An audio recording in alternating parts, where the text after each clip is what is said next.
انورعلی صاحب دا سوال کړل چې د روټۍ په دوران کې سلام کول جایز دی که جایز نه دی. نو د دې جواب دا دی چې فقهاو یو څو مقامات ذکر کړي دي چې په هغه مقاماتو کې سلام کول سنت نه دي، مستحب نه دي.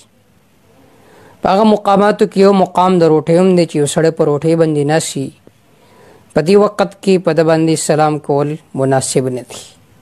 او که سلام پې چا وکړو نو هغوی باندې جواب ورکول واجب نه دي. د دې وجه دا چې انسان کله په روټۍ کې مصروف وي نو داسې نه چې نوالی په خوله کې هغه تاله جواب راکوي نو هغه نوالی وننخلي، ځکه تکلیف ما لا یطاق، د کم یو شیز چې انسان طاقت نه لري شریعت انسان د هغې مکلف کوي نه. لہذا د دې په بنا باندې څوک چې روټۍ خوري په هغه باندې مسنون سلام خو نشته، البته که یو سړی پې سلام کوي سلام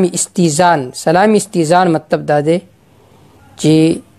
د پاره د دې پې سلام کوي چې ما ته اجازت راکړه چې زه تا سره